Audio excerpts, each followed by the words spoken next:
बिस्मिल्लाहिर्रहमानिर्रहीम।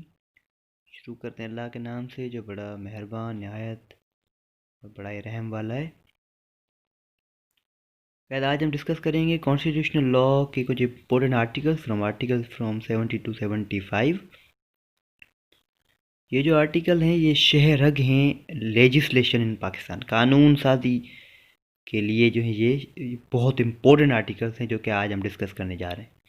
माफ़ करना अगर कोई साउंड में मसला हो तो आवाज़ वाकई थोड़ी हो सकती है, ऊपर नीचे मसला हो सकता है, तो काइंडली इसके लिए माफ़ करना मुझे।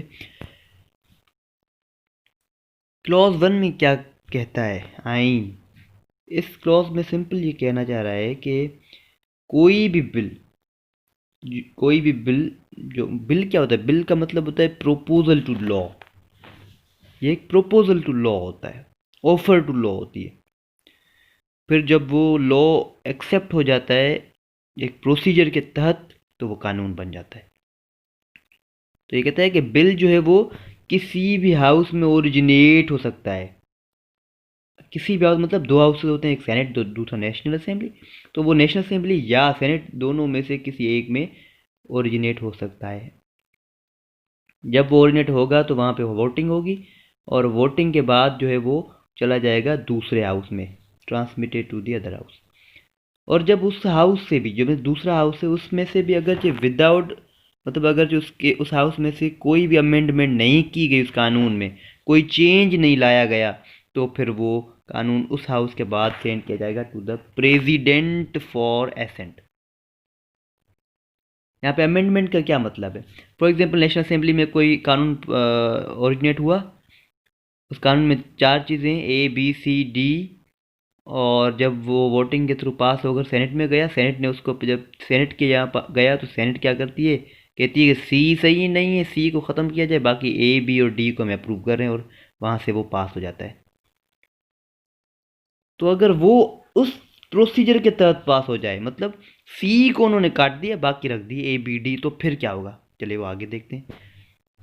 अब if a bill transmitted to a house under clause 1, under clause 1 कौन सी? ये वाली सही है। Under clause 1 is passed with amendments, वो जो मैंने कहा अगर सेनेट में से पास हो जाए और सी क्लॉज को वो निकाल दें, it shall be send back. अगर जब वो ऐसा करेंगे तो क्या होगा, वो जो है बिल वापस आ जाएगा, सेंड बैक कहाँ पे? नेशनल असेंबली में, in which it originated, and if that house passes the bill with those amendments shall be presented to the president for assent. और अगर कि सेनेट के बाद वो नेशनल असेंबली में आए और नेशनल असेंबली भी कहती है कि हाँ भाई ठीक है, सी को हम भी निकाल देते हैं, तो सी को अगर जब दोनों हाउस मुश्तरका तौर पर निकाल देते हैं तो then it will be go in front of president for assent. मगर अगर ऐसा हो जाए कि सेनेट ने तो सेंड किया मगर नेशनल असेंबली कह रही कि नहीं नहीं भाई नहीं, ऐसा कैसे हो सकता है, सी को हम कैसे निकाल सकते हैं, सी तो मेन चीज़ है, सी को नेशनल असेंबली जब ना निकाले तो क्या होगा? चलो आगे देखते हैं। 3 क्लॉज में क्या है? If a bill transmitted to a house under clause 1 is rejected or is not pass within 90 days, 90 days के अंदर अगर नेशनल असेंबली उस अमेंडेड चीज़ को ना पास करे जो कि सेनेट ने अमेंड किया था, और फिर laying in the house of और a bill sent to house under clause 2 with amendment is not passed by house, with such amendment the bill at the request of the house in which it originated shall be considered joint sitting and if passed by the votes of the majority of members present voting in the joint sitting it shall be passed। अब कहता है अगर national assembly कहे कि नहीं भाई सी भी रखना है, तो अब क्या होगा?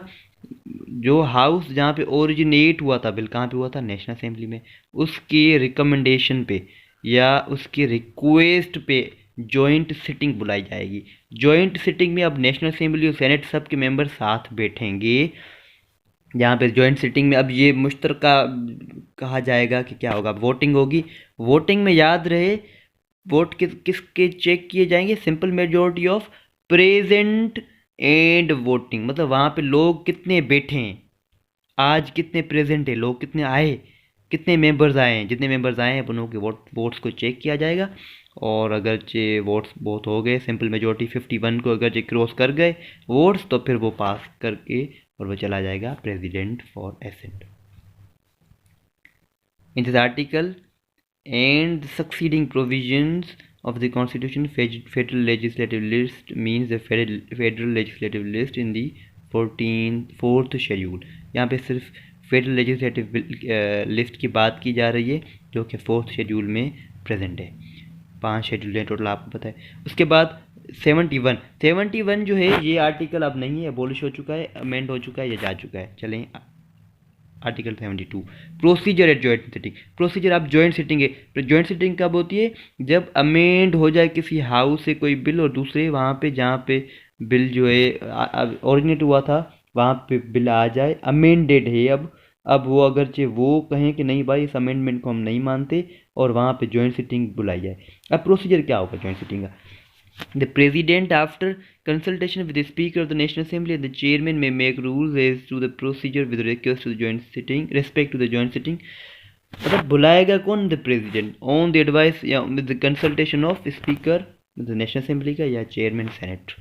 ओके, अब सवाल उठता है कि भाई अब जो जॉइंट सिटिंग है उसको कौन प्रिजाइड करेगा? प्रिजाइड करेगा स्पीकर ऑफ नेशनल असेंबली। अगर जो स्पीकर ऑफ नेशनल असेंबली नहीं है तो रूल्स जो बनाए जाएंगे उसके तहत ये ढूंढा जाएगा, कहा जाएगा, सोचा जाएगा कि कौन प्रिजाइड करेगा जॉइंट सिटिंग को। अब जो सब रूल्स हैं वो सब जो हैं वो ले किए जाएंगे जॉइंट सिटिंग के सामने रखे जाएंगे। रूल्स कौन से? जो कि क्लॉज 1 में, क्लॉज 1 में कौन से रूल हैं? जो कि प्रेसिडेंट ने बनाया, मैं आपको बताया था। प्रेसिडेंट जो है वो कंसल्टेशन स्पीकर चेयरमैन सेनेट के तहत जो रूल्स बनाता है वो रूल्स आएंगे नेशनल असेंबली जॉइंट सिटिंग के सामने। अब जो है उस रूल्स को फर्दर वो वेराई कर सकते हैं, चेंज अमेंड कर सकते हैं, रिप्लेस कर सकते हैं एंड सो ऑन। अब बढ़ते हैं क्लॉज 4। अब जो भी फैसला होगा जॉइंट सिटिंग में वो किस तरह होगा? वो जो है जॉइंट सिटिंग के अंदर होगा by the votes of majority. सही है, या मेजोरिटी का मतलब होता है सिंपल मेजोरिटी, या जब मेजोरिटी हो तो मतलब है सिंपल मेजोरिटी। अगर सिंपल मेजोरिटी नहीं है तो कुछ और होगा, सही है, 2/3 मेजोरिटी या समथिंग एल्स। ठीक है, सिंपल मेजोरिटी किसकी? मेंबर्स प्रेजेंट एंड वोटिंग, ये याद रहे आपको। प्रेजेंट जो वहाँ पे मेंबर्स बैठे हैं, टोटल मेंबर्स नहीं, जो कि वहाँ पे बैठे हैं वो मेंबर्स प्रेजेंट एंड वोटिंग। चलें भाई, procedure with respect to money bills. अब आ गए मनी बिल। मतलब बिल के टोटल 3 टाइप होते हैं। एक होता है ऑर्डिनरी बिल, आम, जो कि हम ऊपर डिस्कस करके आए अभी तक। दूसरा होता है मनी बिल्स। मनी बिल मैंने कुछ हद तक what we can say annual budget statement के बारे में डिस्कस किया था मेरे पिछले लेक्चर में, जब मैंने डिस्कस किया था आर्टिकल, आई थिंक मुझे कंफर्म याद नहीं है, आर्टिकल 80 to 85 या हाँ 80 to 85 तक मैंने डिस्कस किया था, उसमें सब कुछ बताया था मैंने। मनी बिल तो 3 किस्म के बिल होते हैं, ऑर्डिनरी बिल, मनी बिल और तीसरा होता है अमेंडमेंट बिल। मनी बिल का प्रोसीजर क्या है? ऑर्डिनरी बिल हमने पढ़ लिया, अब मनी बिल। मनी बिल में क्या होगा भाई? नॉट विथ स्टैंडिंग एनीथिंग, मतलब आर्टिकल 70 जो हमने पीछे पढ़ा उस चीज़ों को मद्देनज़र रखते हुए एक और बिल होता है जिसको मनी बिल कहते हैं, जो कि ओरिजिनेट होता है सिर्फ नेशनल असेंबली में। उसका क्या मकसद है, मतलब उसके पीछे रीज़न क्या है कि सिर्फ नेशनल असेंबली में? मैंने वो पिछले लेक्चर में डिस्कस किया था, आर्टिकल 80 to 85 उसमें देख लीजिएगा। उसके बाद provided that simultaneously when a bill including the finance bill containing the annual budget statement, ये मैंने डिस्कस किया, लाजमी देखिएगा, is presented in the national assembly, a copy thereof shall be transmitted to the senate which may within 14 days make recommended there. Okay, इसका जो bill है money bill जो है वो नेशनल असेंबली में ओरिजिनेट होता है, सेनेट में नहीं होता। नेशनल असेंबली जो है फिर उसकी कॉपी सेनेट को सेंड करती है।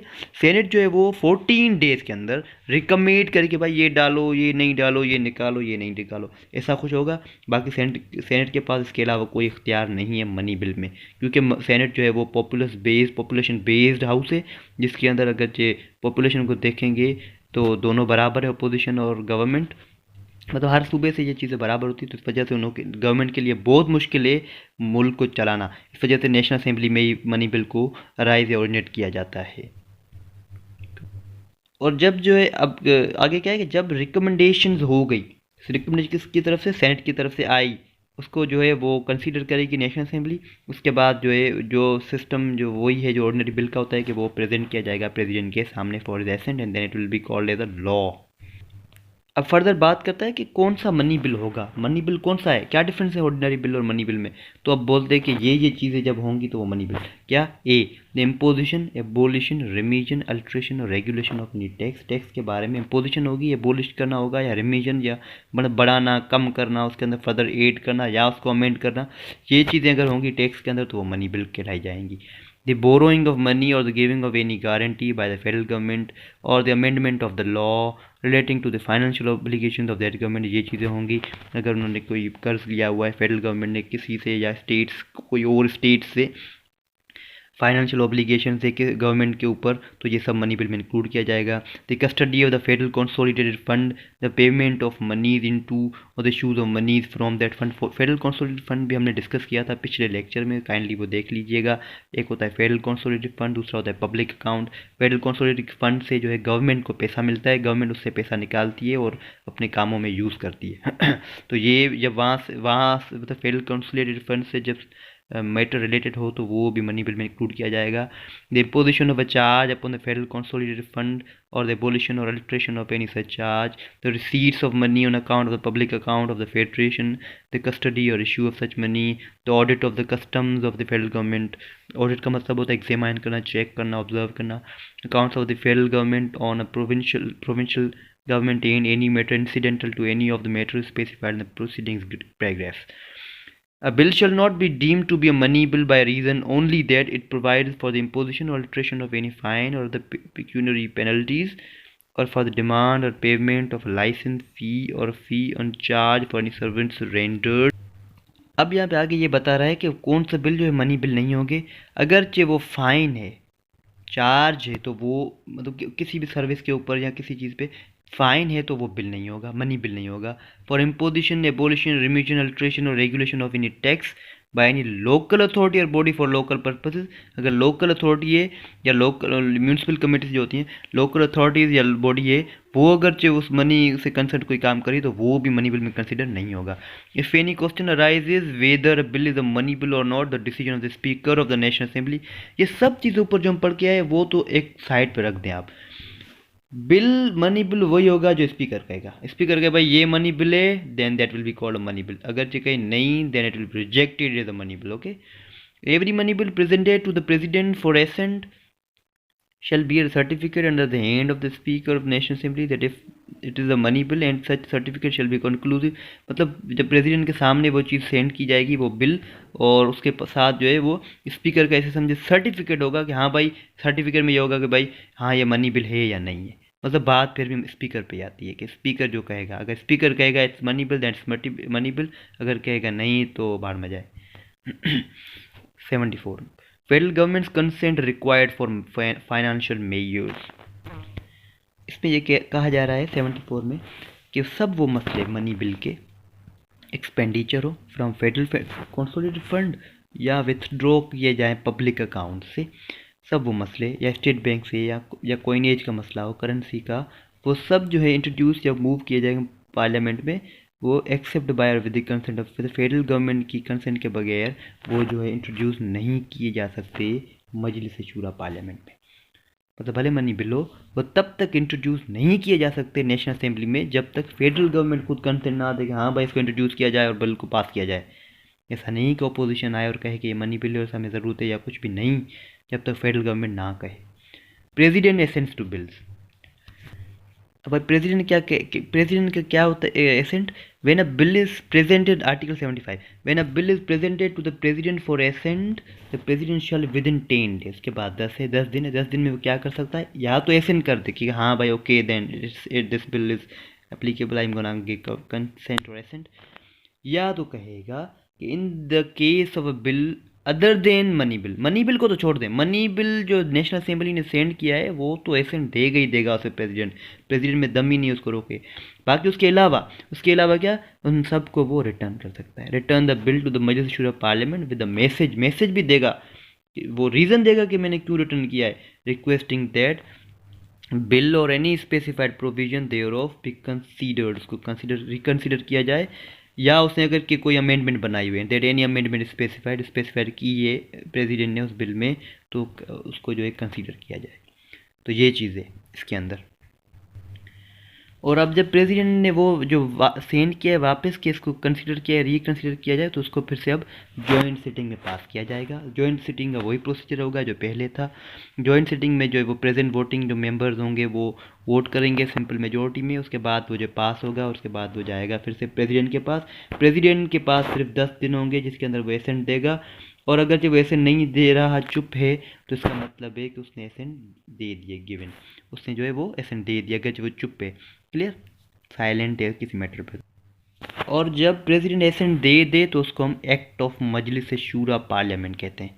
अब जो क्लॉज 4 है वो कहती है कि, और अब जो कहते हैं कि भाई इसमें कि अगरचे कोई एक्ट जो पास किया गया है पार्लियामेंट से, और जो है no provision any act such act shall be invalid, उसको जो इनवैलिड नहीं करार दिया जा सकता, सिर्फ इस बिहाफ पे कि भाई उसने जो है रिकमेंडेशन नहीं ली किसी इंसान से, किसी बंदे से, किसी ऑफिसर से, या जो किसी कोई प्रीवियस सैंक्शन था वो, या जो है किसी बंदे से उन्होंने कंसेंट नहीं ली, ऐसे ऐसे मसलों के तहत जो है उस एक्ट को इनवैलिड करार नहीं दिया जा सकता कॉन्स्टिट्यूशन के तहत। And was not given if that act was assented to in accordance with the constitution. उसमें ये मसला है, और वो जो है एक्ट करार दिया जाएगा। तो कहते हैं the topic ends, thank you, खुदा हाफिज, may God bless you all, don't forget to watch the previous video concern to the annual budget statement from article 80 to 85, and don't forget to like, subscribe and share my this video. Thank you, khuda hafiz, may god bless you all, hope you understand.